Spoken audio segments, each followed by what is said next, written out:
Agora, Band News FM em alta frequência, com Tatiana Vasconcelos.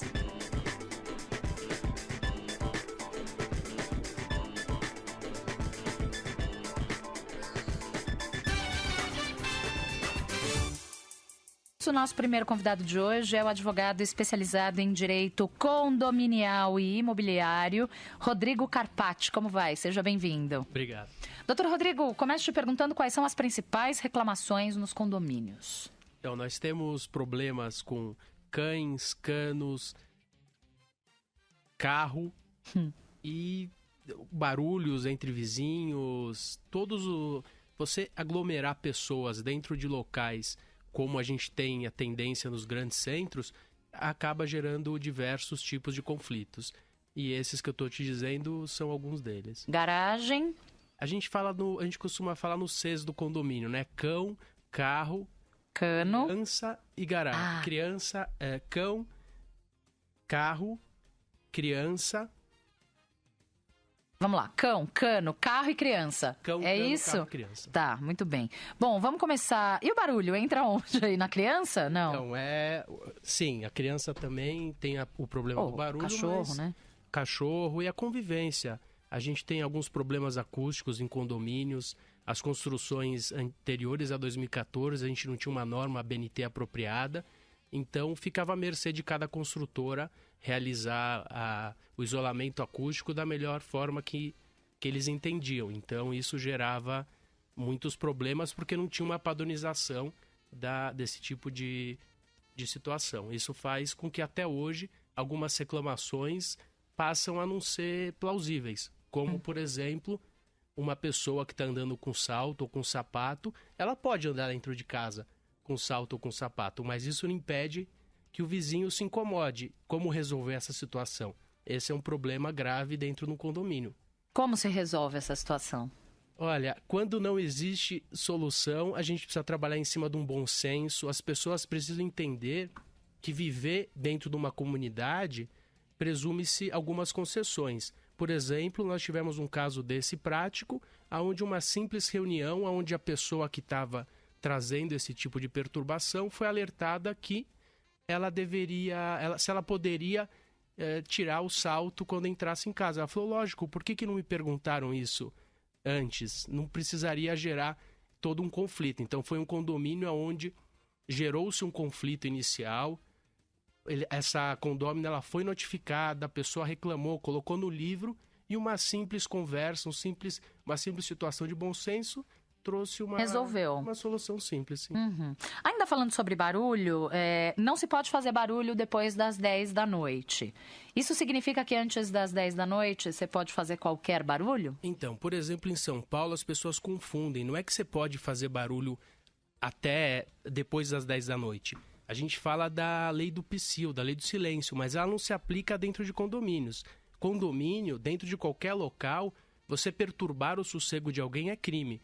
Inclusive previsto no Código, na Lei de Contravenções Penais. Então, o que deve ser feito é uma aferição dos decibéis. Então, existe uma legislação federal que diz quais decibéis podem ser... Quais são permitidos. Qual o limite. Por exemplo, a gente tem locais internos 55 e 50, locais externos, isso varia se a zona é estritamente residencial, mista, então fica muito difícil, não é uma situação muito simples de se auferir naquele primeiro momento. Algumas vezes a gente tem que utilizar de peritos, de processos judiciais, por isso que o problema do barulho ele acaba não tendo uma solução rápida e prática.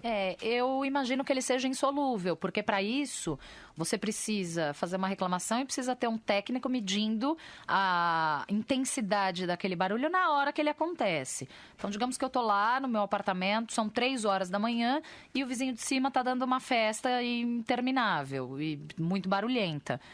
Quem é que vai? Para onde? O que eu faço? Então, você tem que relatar isso no livro de reclamações, mas não vai te resolver. Você relata na portaria, o zelador vai ligar e falar, olha, por favor, o barulho está incomodando. Mas isso também vai depender se aquela pessoa que está sendo incomodada, ela é sensível ao som. Isso é muito relativo. Pode incomodar um e pode não incomodar o outro. eu morava com meus pais e o meu irmão se incomodava com alguns tipos de barulho que eu nunca me incomodei. Então isso é relativo. O ideal é que as pessoas tenham bom senso e uma festa normalmente incomoda. Então a pessoa precisa saber como parar esse barulho. Por exemplo, ela tem um apartamento grande, então ela deve evitar de ficar na sala, no quarto, ou ficar na varanda, trazer o pessoal para dentro e saber a hora de encerrar uma festa. A gente tem algumas festas em salões de festas, onde as pessoas colocam sons extremamente... contratam bandas. Então, o condomínio não é aquele local. Se ela quer fazer uma festa para tantas pessoas, ela precisa ter um bom senso e levar a festa ali para fora. Eu fui convocado para um condomínio recentemente, onde o síndico queria limitar o número de pessoas que poderiam entrar na festa. Eu falei, na teoria é muito interessante, mas você não pode impedir que a pessoa utilize a propriedade. A propriedade privada é o uso regular do direito, o exercício do direito de propriedade. Em tese, ela recebe quantas pessoas ela quiser. Ela não pode perturbar. O que limita é a perturbação, sossego, saúde, segurança ou aos bons costumes. Então, é muito difícil você ter uma solução prática. Logicamente que a gente procura usar o bom senso, a gente convoca os condôminos, algumas vezes a gente aplica multas, advertências, depende da ação do síndico e muitas vezes o caso vai realmente parar na justiça e a solução, infelizmente, passa a ser judicial. Muitas vezes o juiz determina a aferição dos decibéis, se a pessoa está cumprindo ou não. Aquela situação imediata é verificar se aquela perturbação atende a estar perturbando várias unidades ou apenas uma unidade. Se está perturbando apenas uma pessoa, isso não é um problema geral de condomínios. Então a pessoa precisa resolver. Naquele momento, infelizmente, muitas vezes ela não tem o que fazer. Ela não pode exigir que o síndico suba lá e acabe com a festa. Mas, como é um crime perturbar o sossego, ela pode, em tese, até chamar a autoridade policial. O ideal é que ela, primeiramente, tente falar com aquele condômino que está perturbando para que ele diminua ou entenda a situação. Se ele entender, muitas vezes o caso vai para a polícia. E, se for uma festa constante, todas as vezes a pessoa faz festa, aquele condômino, em defesa dos próprios interesses, pode ingressar com uma ação para que aquela pessoa seja impedida de realizar festas judicialmente sob uma pena de multa diária, por exemplo, ou cada vez que ela quebrar com aquilo que o juiz determinou. Você está falando do ponto de vista legal, obviamente. Vários condomínios têm regulamento em relação ao silêncio. Pode-se recorrer a ele antes de partir para uma decisão judicial? Então, por exemplo... hipoteticamente, existe um condomínio cujo regulamento diz que não se pode fazer barulho depois das 10 da noite. Então, uma reclamação, 2, 3, o síndico aplica multa àquela unidade que está perturbando o sossego dos demais condôminos. É isso? E se não houver esse tipo de providência, aí sim quem se sente incomodado pode entrar na justiça. Sim, o caminho é sempre verificar o regimento interno, a convenção, usar o bom senso, a conversa, o livro de reclamações e... O que eu estou dizendo é que uma solução final, quando ela não chega no consenso, infelizmente ela acaba sendo definida judicialmente. Claro. Até que ponto o regulamento do prédio, do condomínio, tem validade? Por exemplo, se esse regulamento for muito antigo, talvez diga que não pode ter cachorro dentro de casa. Vale mesmo assim, apesar do entendimento geral hoje ser diferente? Não, não vale. Todas as vezes que o RI, o regimento interno ou a convenção contrariarem a legislação vigente, ele não tem valor. A norma federal, estadual ou municipal se sobrepõe à convenção e ao regimento interno. Então, o condomínio ele pode regular diversas situações, desde que não afronte com a legislação que estiver em vigência. Por exemplo, a legislação federal, a Constituição Federal, permite que você tenha um animal. É o exercício regular do direito de propriedade. Ter um animal ou ter qualquer bem dentro do condomínio. O que é limitador é a perturbação ao sossego, saúde, segurança ou aos bons costumes. Eu posso ter... Bons costumes também é algo bastante relativo, hein, doutor Rodrigo, ou não? Muito relativo. Subjetivo. Eu costumo dizer que você descer em Santos pelo elevador sem camiseta é normal. Desce num prédio comercial na Faria Lima sem uma camiseta, vai atentar aos bons costumes daqui... E a gente está muito próximo de Santos. Muito bem. Dr. Rodrigo Carpati é o nosso primeiro convidado de hoje, falando sobre convivência em condomínio. São 4h25, a gente segue aqui com o nosso primeiro convidado de hoje, advogado especializado em direito condominial e imobiliário, Rodrigo Carpati. Rodrigo, estão chegando algumas perguntas aqui dos nossos ouvintes, tem realmente bastante coisa sobre garagem. Uma delas é do Tiago, do Distrito Federal, perguntando o seguinte: como reverter uma norma de condomínio que permite o estacionamento de motos em áreas vagas, mas que deveriam servir de escape para moradores saírem de seus veículos?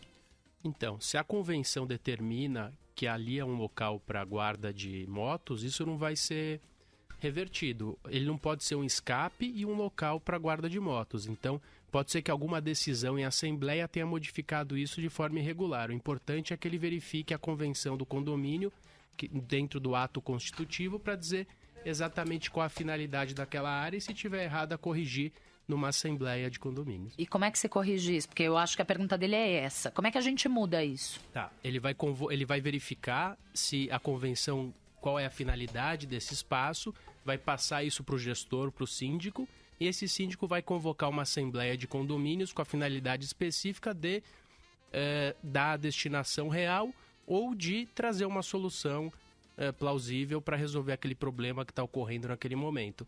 O que não dá é para ficar inerte numa situação que está trazendo prejuízo para aqueles condôminos. Caso o condomínio não se manifeste, não tome as medidas, e se elas forem realmente necessárias, ele pode ingressar isoladamente em juízo e um juiz de direito vai tomar essa medida dessa correção se for previsto na convenção. Caso contrário, ele vai ter que se contentar com uma situação fática se tiver essa previsão na convenção do condomínio. Tá. O Juarez pergunta o seguinte: boa tarde, eu sou porteiro num condomínio na Zona Sul de São Paulo e o síndico estabeleceu um limite de pessoas no salão de festas, até 50 convidados. E todo mundo tem que ficar no salão. Isso é correto? Então, a gente não gosta de estabelecer número de convidados, porque você interfere no direito de propriedade. Às vezes Mas o salão não é área comum? Então, o salão é área comum, mas a partir do momento que você tem uma propriedade e tem o benefício de utilizar um salão de festa, você não pode limitar o exercício a um direito amplo de propriedade.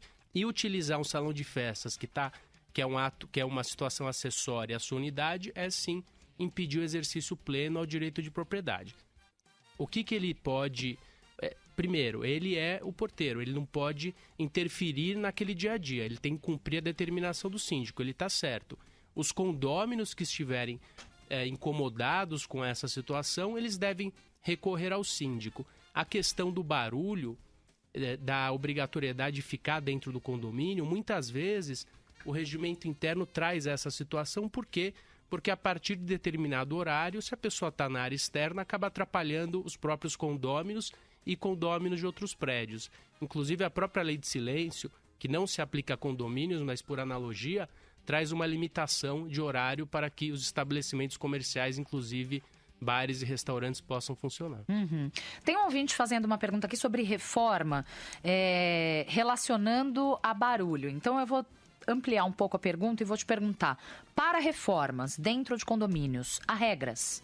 Há regras, você tem em cada município o Código de Obras, por exemplo, em São Paulo, o Código de Obras do município, e você tem uma ABNT 16280 que traz os parâmetros para a realização de reformas. Então, antes de realizar uma reforma, aquele condômino tem que submeter o projeto ao síndico, ele tem que ter um engenheiro ou um arquiteto responsável, tem que apresentar o cronograma, tem que deixar o síndico fiscalizar, ou um preposto do síndico fiscalizar essa obra, informar a portaria quais são os funcionários que vão adentrar nessa obra.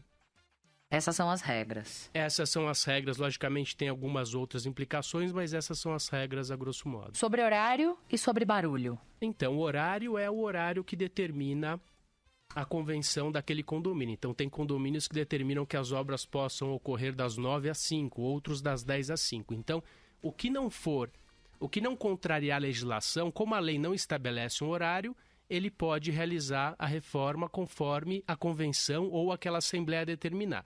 Tá? A questão do barulho tem uma lei federal. Então, se ele passar dos decibéis que está naquela legislação, ele não pode realizar aquela obra. Mas a obra, mesmo sem passar os decibéis, ela perturba. Claro. Então, o ideal é que se ajuste. Por exemplo, a condômina de baixo ou de cima se sente incomodada, é importante que o engenheiro desça, explique, olha, das 9 às 5, essa semana eu vou quebrar com martelete. Então, se a senhora puder evitar, ele pode negociar também, olha, não fica nesse horário. Ela fala, olha, pode ser um pouco mais tarde, porque as crianças estão em casa, então dá para se negociar dentro de uma situação razoável. Animais de estimação em condomínios precisam necessariamente circular de coleira ou no colo pelas dependências do condomínio? Então, de coleira sim, no colo a gente tem entendido, e a justiça também tem entendido, que é um ato abusivo. Imagina uma senhora... Doberman. Exatamente, um Doberman, um cachorro que não é tão grande, você pega aquele bulldog, ele é gordinho, imagina você carregando, ou uma pessoa que tem uma mobilidade reduzida, como é que ela vai carregar? A gente tem casos onde algumas pessoas são obrigadas a carregar. A gente teve um caso em São Paulo, onde um cadeirante que tinha 2 cachorros era impedido de descer com os cachorros porque eles tinham que ir no colo. Nossa! Então, infelizmente, não foi um caso que foi resolvido de forma pacífica, a justiça teve que interferir.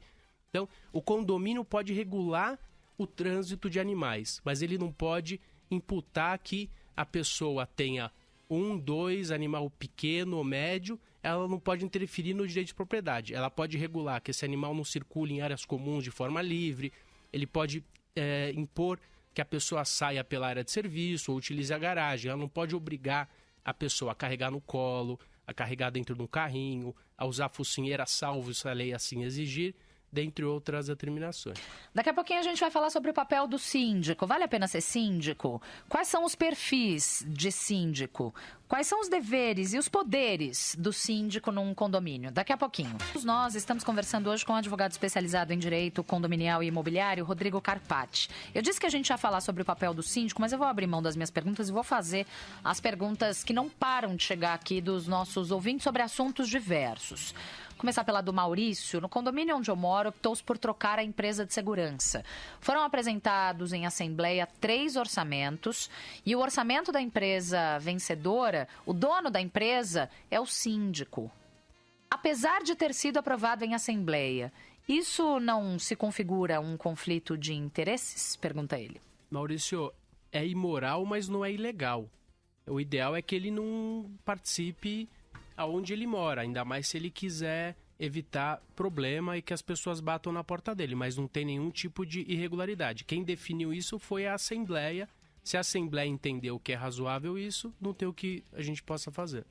Pergunta, por favor, sobre vaga de deficiente na garagem. Tem alguma regulamentação ou lei específica? Pergunta o Ronaldo. Sim, tem a legislação da acessibilidade.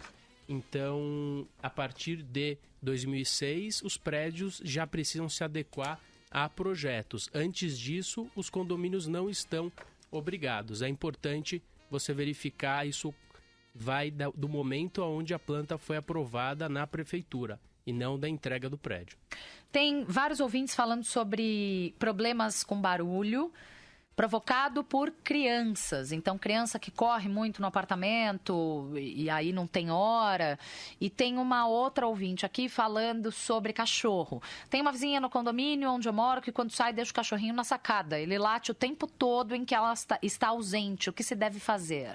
Então, quanto à criança, se é uma perturbação constante, realmente plausível, tem que tentar chegar num bom senso, onde muitas vezes a gente já sugeriu que se coloque um carpete para evitar o ruído, às vezes é um piso de madeira, mas isso vai depender também da boa vontade da pessoa. Constatado que isso está infringindo o regimento interno e o barulho está, assim, sendo excessivo, a pessoa vai ser multada e vai ter que pagar por essas multas. No caso do animal, a pessoa que quer ter um animal dentro da unidade, ela não pode deixar esse animal solto à mercê, ela tem que ter uma estrutura. Se esse animal ficar sozinho e perturbar, esse condômino vai ser multado e ele pode, inclusive, se virar uma situação mais grave, ser constrangido a tirar esse animal da unidade, ser obrigado a tirar esse animal da unidade.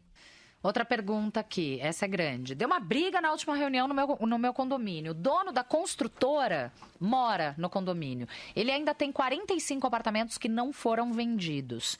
Número maior do que o de moradores hoje. Ele tem mais apartamento vazio do que morador no prédio, no condomínio. Numa assembleia, ele pode votar pelas 45 unidades? Ele teria que estar pagando o condomínio das unidades para isso? A maioria sempre vai ser dele, se for assim. É a mesma pergunta? Apesar de comprarmos o apartamento, estamos na mão da construtora como se fosse nossa dona. E o filho dele, do dono dos 45 apartamentos, é o síndico do prédio, porque se elegeu e venceu pelos 45 votos do pai. É a mesma situação que a gente falou anteriormente. É imoral, mas não é ilegal. Se ele está morando ali, se ele tem as 45 unidades, ele é proprietário, ele é condômino e ele tem sim direito de exercer o voto por 45 unidades. Mas ele pode votar só se ele tiver pago o condomínio ou não? Com certeza. Sim. Ele é obrigado a pagar esse condomínio, com certeza. Se tiver inadimplente, não pode votar pelas 45 unidades. Se tiver inadimplente com 20, só pode votar pelas 25 que estão pagas. Perfeito. É isso? Muito bem. Meu condomínio não apresenta demonstrativo mensal, não mostra as pastas ao conselho, só uma projeção em assembleia. Ingressaram com ação, mas ele foge do oficial de justiça para não ser citado. O que fazer? Então, é uma obrigação do síndico prestar contas, está no artigo 1350, e se ele foge, existem outras formas de citação. O advogado precisa ser alertado e precisa ir atrás dessa situação para que ele possa ser citado.